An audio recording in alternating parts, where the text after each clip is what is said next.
କଳା ମେଘକୁ ଦେଖିକି ଦି ଜଣ ଯାକ ନାଚିବେ। ମୟୂରର ବିନ୍ଦୁ ସ୍ଖଳନ ହବ।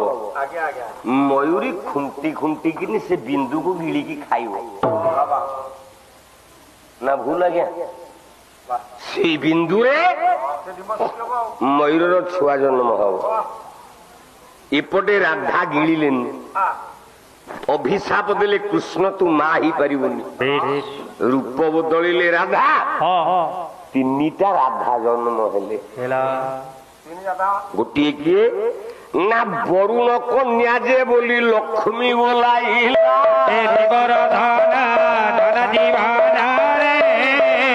ଲକ୍ଷ୍ମୀଙ୍କର ସ୍ୱାମୀ ଗୋଟି ନାରାୟଣ ଭଲା। ଗୋଟେ ଝିଅ ଜନ୍ମ ହେଲା ରାକିଣୀ ରାଧାଠୁ। ବରୁଣ ରାଜାଙ୍କ ଝିଅ ହେଇକି ଲକ୍ଷ୍ମୀ।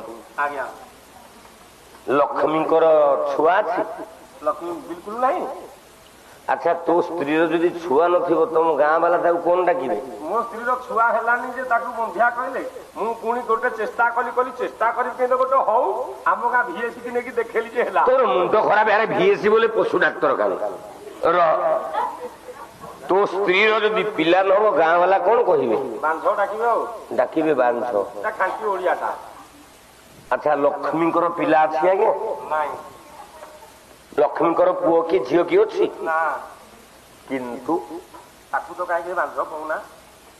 ତମ ଗାଁରେ ଜଣଙ୍କର ପିଲା ହବନି ତାକୁ ବାଞ୍ଝ କହିବ? ଗାଁରେ ଚଲେଇ ଦବନି ସେ ଡାଳ ଧଇଲେ ଅପବିତ୍ର। ଲକ୍ଷ୍ମୀଙ୍କର ପିଲା ନାହିଁ ମା ଯେ ଡାକିଲ।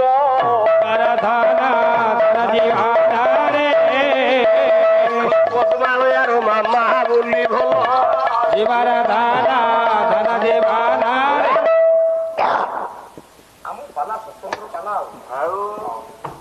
ପାଲାର ଅର୍ଥ ଯଦି ପାଠ ନାହିଁ ସେ ପାଲା ନୁହେଁ, ସେ ହାଲ୍ଲା। ଆଜିକାଲି ସବୁ ପୁରା ଟେକ୍ନୋଲୋଜି ଯୁଗ ହେଲାଣି। ରାମ ବୋପା କିଏ ତମେ ଆଉ ବହି ଖୋଜିବା ପିଲେ ଦରକାର ନାହିଁ। ମୋବାଇଲ ଧରଲ, ସୋସିଆଲ ମିଡିଆରେ ଗୁଗୁଲକୁ ମାରିଦେଲ ରାମ ବାପା କିଏ, ଭାଅ ସ୍କ୍ରିନ୍ ବାହାରିଲା ଦଶରଥ। ତାହେଲେ ତମେ ପାଲା କାହିଁକି ଶୁଣିବ? ଯୋଉଟା ଗୁଗୁଲରେ ନଥବ, ଯୋଉଟା ସୋସିଆଲ ମିଡିଆରେ ନଥବ, ପାଲା ବାଲା ଯଦି ଖୋଜିକି ଦେଲା ତାହେଲେ ତମେ ପାଲା ଶୁଣିବ। ଆଉ ମୂର୍ଖ ପାଲା ବାଲା ନା ଭାରି ପଣ୍ଡିତ କାହିଁକି ଚାକିରି କଲୁନି ମସିଣା ଉପରେ ଶୋଉଛୁ? ମତେ କାଲି କହିଲୁ। ଆରେ ମୁଁ ଚାକିରି କରିଛି ନା ନାଇଁ କବି ବାବାକୁ ପଚାର। ମ୍ୟାଲେରିଆ ଡିପାର୍ଟମେଣ୍ଟରେ ସୁପରଭାଇଜର ଚାକିରି କରିଥିଲି। ନାଇଁ 80 ନୁହେଁ, ମୋ ସାଙ୍ଗମାନେ ପାଉଛନ୍ତି 67,900, 70,000 ଦରମା ପାଉଥାନ୍ତି। ଏଇ ପାଲାକୁ ଭଲ ପାଇ ଏଇ ମସିଣାରେ ଶୋଇବି ବୋଲି, ଏଇ ଗାଁ ବାଲାଙ୍କର ଖାଇବା ଖାଇବି ବୋଲି ମୁଁ ଚାକିରି କରିଥିଲେ ମତେ କେତେ ଜଣ ଚିହ୍ନିଥାନ୍ତେ? ଆଜି ଏଇଥିପାଇଁ ନୃସିଂହ ହୋତା ମେ 10ରୁ ଆମେରିକା ଯାଉଛି ପାଲା ଗାଇବା ପାଇଁ। ତମ ଓଡିଶାରେ କେତେ ଜଣ ଗାୟକ ଆମେରିକା ଯାଇଛ କହ ଖାଲି? ମତେ ପଚାରୁଛ ମସିଣାରେ କାହିଁକି ଶୋଉଛି? ଆଉ ଯଦି ଆମେରିକା ଯିବାର ଅଛି ଏ ସୋନା ଘୋଷେଇ ମୁଁ ପାଳିଆ ହେଇକି ମୋ ସାଙ୍ଗରେ ଚାଲେ। 5-6 ଦିନ ପାଲା ଗାଇକି ଆସିବୁ। ଆମେରିକା ବୁଲିଛୁ ବୋଲି ତ ଭାର୍ଯ୍ୟା ଗୀତାଞ୍ଜଳି କହିବ। ମୁଁ କେତେଟା ଗାୟକଙ୍କୁ ପାଳିଆ କରିକି ବୁଲେଇଛି କହିଲେ ମୋବାଇଲରୁ ଫଟୋ ବାହାରି କରିଦେବି। ନଗଦରେ କବି ବାପା 3ଟା ଗାୟକ ମୁଁ ପାଳିଆ ହେଇକି ପାଲ ଲହଡରେ ପାଲା ଗାଇଲେ। 3ଟା ଗାୟକ।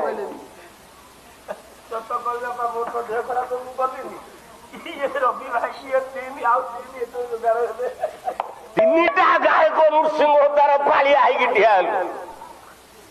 ମୁଁ କହିଛି ଯଦି ଗୋଟାଏ ଗାୟକ ଓଡିଶାରେ କେବଳ ଯୁଦ୍ଧ କରିବ ସେ ଏଇ ମାଟିର ଛୁଆ, ଏଇ ଘର ପାଖର ଛୁଆ। ସିଏ ହଉଛି ଗାୟକ ଡକ୍ଟର ଜ୍ଞାନଭୂଷଣ ଶିଶିର କୁମାର ପାଢୀ। ଏଇ ମାଟିର ପୁଅ ସିଏ। ଆଜି ଯାଇଥିଲୁ 2 ଜଣ ଯାକ ତା ଘରକୁ। ହଁ ଭଲ ପକୋଡ ପକୋଡା ଟିକେ ଦେଲା, ଛେନା ଫେନା ଟିକେ ଦେଲା, ଖାଇ 2 ଜଣ ଯାକ ବୋଲେ ମୁଁ ବୁଝିପାରିନି କିଏ କିଏ? ସନାକୁ ସେଇ ସନା ମାଇଚିଆର ମୋର ଯାଇଥିଲି। 2 ଜଣ ଯାକ ସାଙ୍ଗ ହେଇକି ଯାଇଥିଲ? ମା ଦେଖୁଛ ସାଙ୍ଗ ହେଇକି କୁଆଡେ ଯାଇକି ବୁଲିକି ଖାଇକି ଆସୁନି, ପେଣ୍ଡାଳରେ କେମିତି ହଉଛି। ରବାଟି କରୁନା ତେଣୁ ସିଏ ନାରାୟଣ ନୁହେଁ। ପ୍ରଶ୍ନ ପଚରା ଯାଇଛି ଲକ୍ଷ୍ମୀ ନାରାୟଣ ସତ୍ୟନାରାୟଣ କେମିତି ଏକ ହେବେ? ଜଳନ୍ଧର ଅସୁର କଥା ପଡିଛି। ବାଗରେ ବହି ବି ଲେଖିଛି ଆଜ୍ଞା। ରାମ ବନ୍ଧ ପ୍ରତିଷ୍ଠା କଲେ, ରାବଣ ପତ୍ର ଦେଇଛି, ରାମକୁ ରାବଣ ଅଭିଶାପ ଦେଇଛି ହାତ ପାଦ ଛିଡ଼ିବ ହେଲା। ଜଗନ୍ନାଥଙ୍କର ହାତ ପାଦ ଛିଡ଼ିଲା, ରାବଣ ଅଭିଶାପ ଦେଲା। ଶୁଭଦେଳ କାହିଁ ପାଇଁ ଏଠୁ ଛିଡ଼ିଲା ଜୀବନ ଧନ ଜୀବନ ଜାଣି ନାହିଁ ପରା ଏହି সোনা ବାଲା ବାଲା ଜୀବନ ଧନ ଧନ ଜୀବନ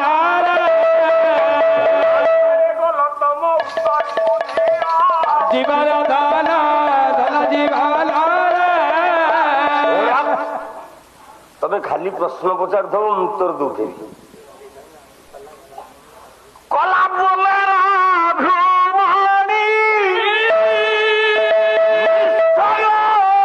ଜାଣିବା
ପାଳିଆ ଯେତିକି ଶିଖିଛି ତମେ ସେତିକି ଶିଖିନ।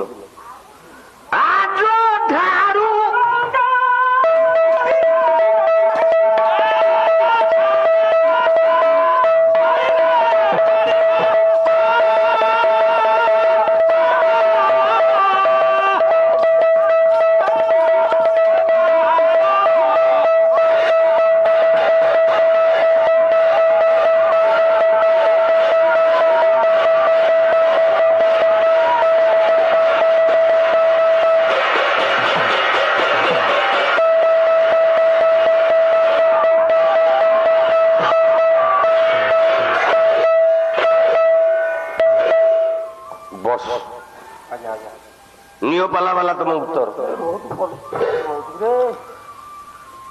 ଜଗନ୍ନାଥ ବଳଭଦ୍ରଙ୍କର ହାତ ପାଦ ନାହିଁ, ପୁରାଣ ପ୍ରମାଣ। ଆଚ୍ଛା, ଜଗନ୍ନାଥ ବଳଭଦ୍ରଙ୍କର ହାତ ପାଦ କବି ବାପା ଅଛି ନା ନାଇଁ? ନାଇଁ। ବିଶ୍ୱ ବ୍ରହ୍ମାଣ୍ଡରେ ଗୋଟିଏ ମନ୍ଦିର ଯିବ ଦେଖିବାକୁ,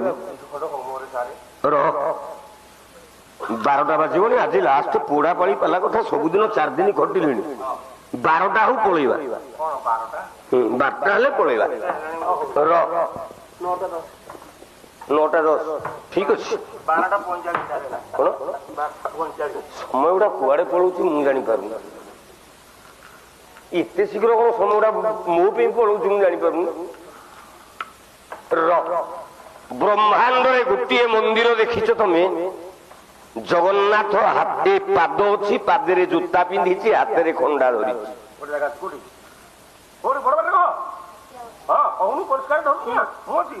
କୋଉ ଜାଗା?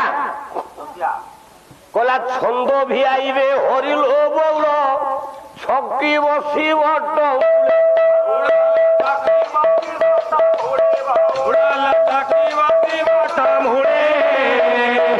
ଦାରୁ ବ୍ରହ୍ମ ମନ୍ଦିର ଛତିଆ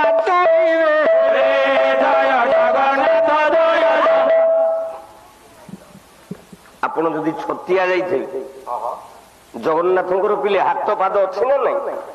ଖଣ୍ଡା ଧରିଛି ନା ନାଇଁ? ଆଉ ଜଗନ୍ନାଥର ହାତ ପାଦ କଣ ନାଇଁ?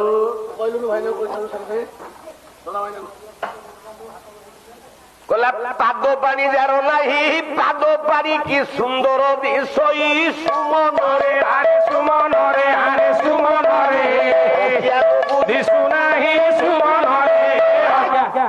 ଛନା ଦାସ ଗୋଟେ ଅଜ୍ଞାନୀ ଗାୟକ। ଠିଆ ଠିଆ ପାଲା ତମେ ବହୁତ କାହିଁକି ତୁ ଠିଆ ହଉନୁ।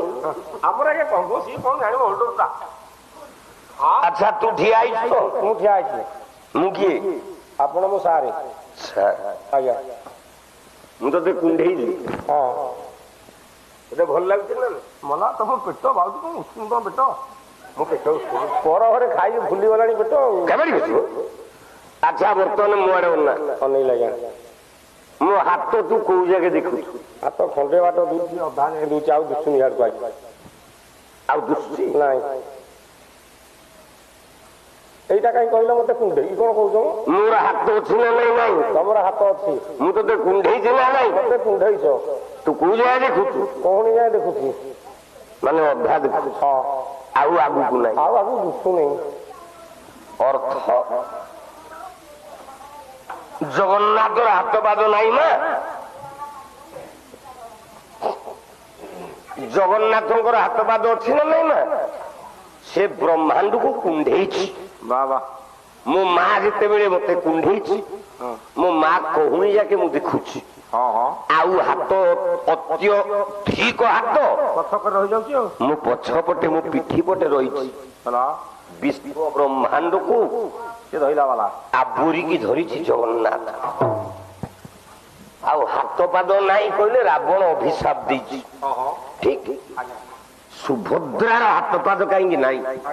ତାର ହାତ ପାଦ ନାହିଁ ତ ଯାହା ଆଜ୍ଞା କହିଲେ କହିଲେ ଏଠୁ ସେ ତ ଅଭିଶାପ ପାଇଲେ ହାତ ପାଦ ଛିଡ଼ିଲା ଏଠୁ ସୁଭଦ୍ରାର କାହିଁକି ପୋଛି ହେଇଯାଇଛି ଏଠୁ।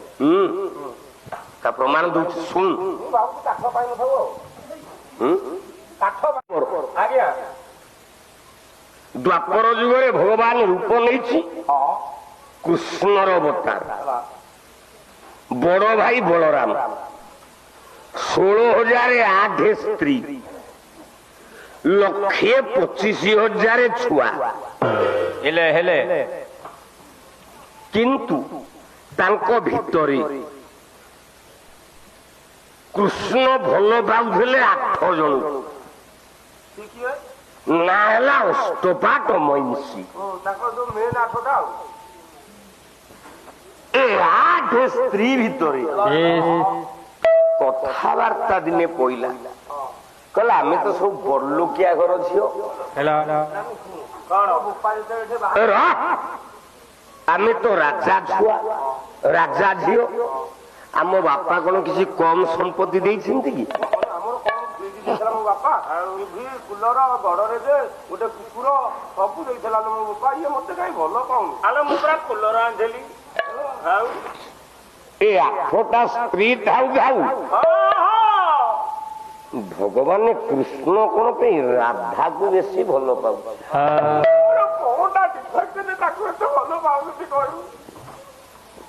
କୃଷ୍ଣ କାହିଁକି ରାଧାକୁ ବେଶୀ ଭଲ ପାଉଛି? ଘରେ ଗୋଟେ ଗଣ୍ଡଗୋଳ ଚାଲିଲା। ସିଏ କଣ ଝିଅ ଦଉଛି ଖାଇବାକୁ? ଆଜ୍ଞା ତାପରେ ହଁ ପାଳ କଥା ମୁହଁରେ ଦଉଛି। ଝିଅକୁ ପିମ୍ପୁଡି ଖାଇଗଲା ପୁଅ ଆଉ ଖୋଲିଦେବି। କାହିଁକି ରାଧାକୁ ବେଶୀ ଭଲ ପାଉଛି? ଘରେ ପିଲାମାନେ ଯେତେବେଳେ ଝଗଡା ହଉଛି ସେତେବେଳେ ବାପା ମା ମାନେ କି ଶାଶୁ ଶ୍ୱଶୁର ମାନେ ସମାଧାନ କରନ୍ତି। ମିଳେଇ ଦିଅନ୍ତି ଘରେ ଆଉ 8ଟା ବୋହୂଙ୍କ ଭିତରେ ଝଗଡା। କୃଷ୍ଣ କାହିଁକି 8ଟା ସ୍ତ୍ରୀ କି ଛାଡିକି ରାଧାକୁ ଭଲ ପାଉଛି? ଡାକିଲେ ଶାଶୁ ସତ୍ୟଭାମା ନିୟପାଲା ବାଲା ଉତ୍ତର ନୃସିଂହ ଦାଗାର ଧାରୁଆ ହେଇକି ରହିନି। କହିଲେ ମା ତମେ ଯୋଉ 8ଟା ବୋହୂ ଅଛ 8ଟା ବୋହୂ ଏକାଠି ହେଲେ ଝଗଡା ହବ। ମୁଁ କୃଷ୍ଣ କାହିଁକି ରାଧାକୁ ଭଲ ପାଉଛି? 8 ବୋହୂ ଭିତରୁ ଜଣେ ଠିକ ହବ। ମୁଁ ତାକୁ ବୁଝେଇବି। ତାଙ୍କ ଭିତରେ ମେନ ମଣିଷ ରହୁଛି ମା ସତ୍ୟଭାମା ଉତ୍ତର ଦେଲେ କହିଲେ ବୋଉ ମୁଁ ଯିବି।